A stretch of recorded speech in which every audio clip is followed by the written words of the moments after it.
The next video is going to focus in on the effects of concentration on chemical reactions. The fact is, the more collisions you have, the faster a chemical reaction will go.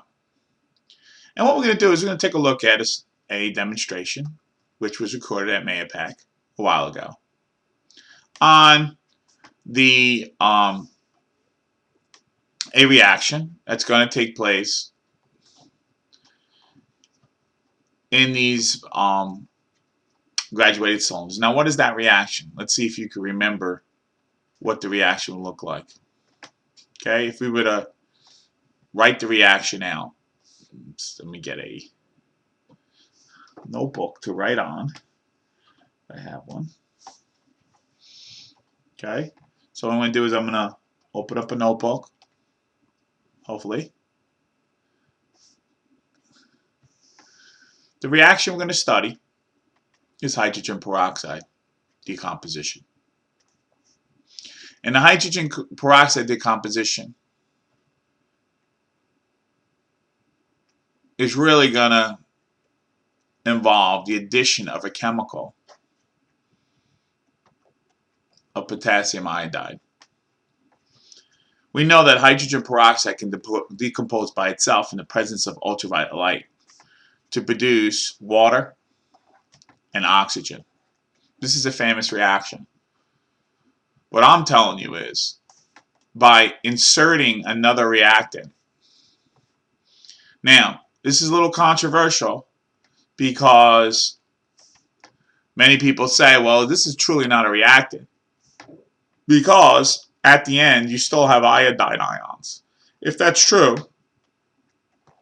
and you believe that, then iodide is technically a catalyst, because if you start out with iodide in the beginning and you end with iodide at the end, then iodide should be considered to be a catalyst. So let's consider it as a catalyst in this demonstration. In fact, I'm gonna substitute the iodide with manganese dioxide, which is a solid.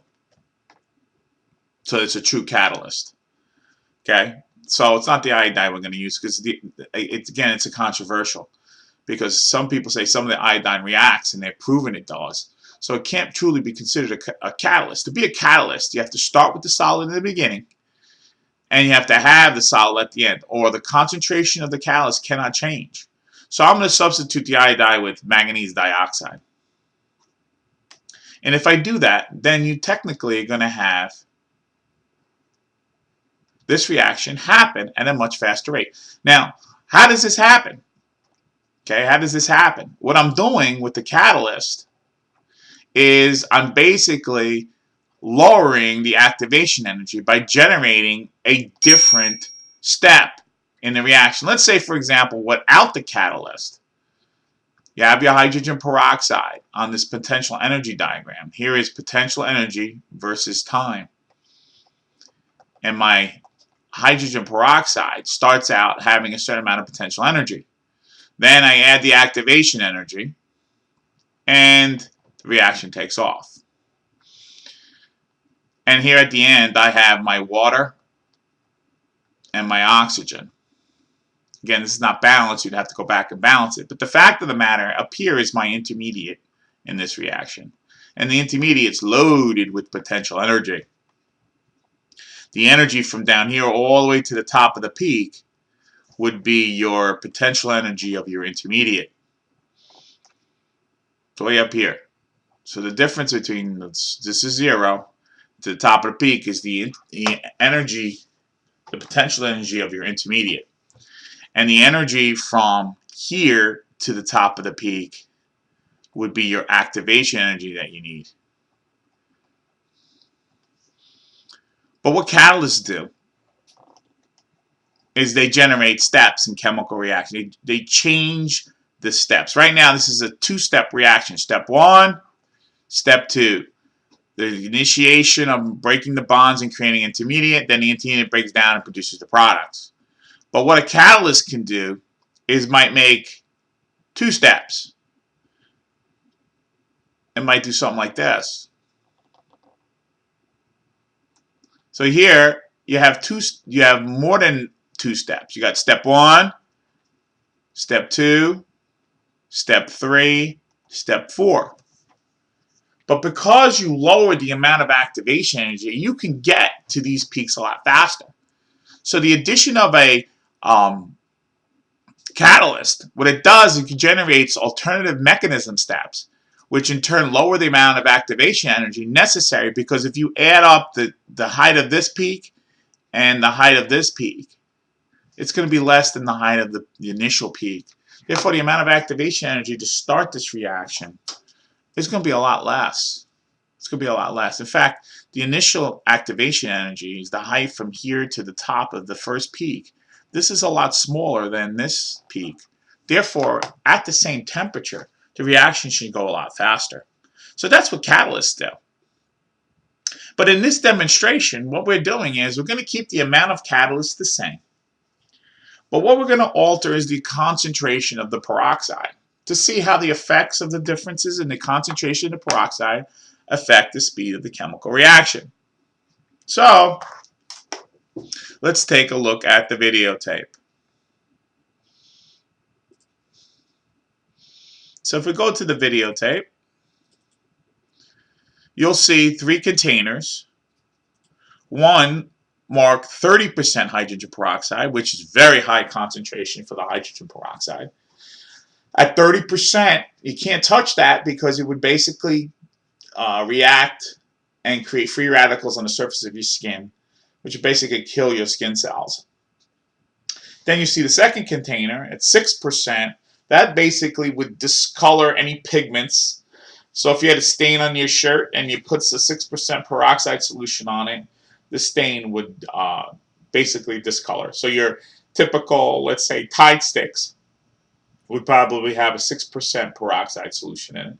And then at 3%, you could actually put them on cuts and use as a disinfectant or antiseptic at 3%. So there's a big difference between these 3 solutions. What you should note is that the volume of the solutions are all the same. They're at 10 milliliters. And inside here, I placed a small amount of soap.